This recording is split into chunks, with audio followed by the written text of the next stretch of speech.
आज रविवार दिनांक 24 मे 2026 रोजी सप्तशृंगी मंदिर येवला या ठिकाणी श्रीमंत छत्रपती राजे प्रतिष्ठान या संघटनेचे माता जगदंबा चरणी नारळ फोडून मोठ्या उत्साहात संघटनेच्या कामाचा शुभारंभ करण्यात आलाय।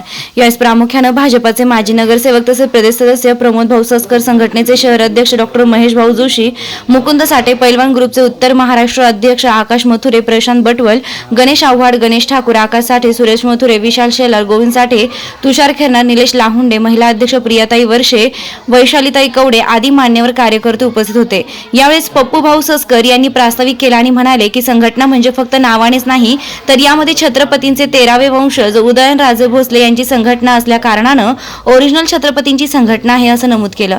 यावेळेस बोलताना डॉक्टर जोशी म्हणाले, स्वराज्याचा एक संकल्प छत्रपती शिवाजी महाराजांनी रायरेश्वर मंदिरामध्ये महादेवाला रक्त अभिषेक करून घातला आणि त्याचप्रमाणे आम्ही सर्वजण माता जगदंबेच्या साक्षीनं सुराज्याचा संकल्प करतो। तसेच ज्याप्रमाणे 18 पगड जाती आणि 12 बलुतेदार यांना सोबत घेऊन कार्य केलं, तसेच कोणताही भेदभाव न करता तळागाळापर्यंत गोरगरिबांपर्यंत पोहोचून त्यांच्या समस्या सोडवण्याचा प्रयत्न यातून करणार आहोत। तसेच येणाऱ्या काळामध्ये या संघटनेच्या रोपट्याचं वटवृक्षामध्ये नक्कीच मी परिवर्तन करू असं डॉक्टर जोशी म्हणाले।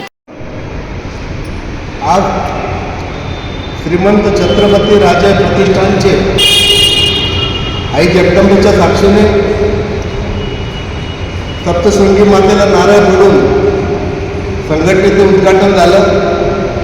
संघटनेचे अध्यक्ष डॉक्टर जोशी, महिला आघाडीच्या अध्यक्षा प्रिया वर्के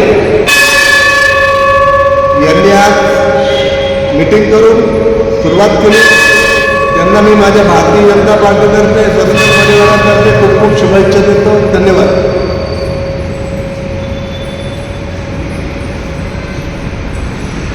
स्वराज्याचे संस्थापक छत्रपती शिवाजी महाराज, त्याचप्रमाणे त्यांचे 13वे वंशज श्री उदयनराजे भोसले यांच्या मार्गदर्शनामध्ये श्रीमंत छत्रपती राजे प्रतिष्ठान नावाचे संघटन आज येवल्यामध्ये आपण सुरू करत आहोत। आई जगदंबेच्या चरणी नारळ फोडून आपण या संघटनेला सुरुवात केली। ज्याप्रमाणे छत्रपती शिवाजी महाराजांनी रायरेश्वराला रक्ताचा अभिषेक करून स्वराज्य स्थापनेची शपथ घेतली, त्याचप्रमाणे आई जगदंबेच्या साक्षीने आम्ही सुराज्याची सुरुवात कशी करता येईल याची आम्ही आज या ठिकाणी शपथ घेतो आणि याच पद्धतीने आमचे कार्य आमच्या घरापासून, गल्लीपासून, आमच्या गावापासून, शहरापासून आम्ही सुरू करतो आहोत आणि येणाऱ्या काही काळामध्येच आम्ही हे संघटन एक छोट्या वृक्षापासून एक वटवृक्षापर्यंत कसं जाईल याचा नक्कीच आमचा प्रयत्न राहणार आहे। तरी होईल शक्य तितक्या नागरिकांनी यामध्ये समावेश होऊन आपल्या तळागाळापर्यंत श्री छत्रपतींचे विचार कसे पोहोचवता येतील, दीनदुबळ्यांची मदत कशी करता येईल, सहायता कशी करता येईल ह्या गोष्टींचा आपण प्रयत्न याबाबत करूया असे मला वाटते।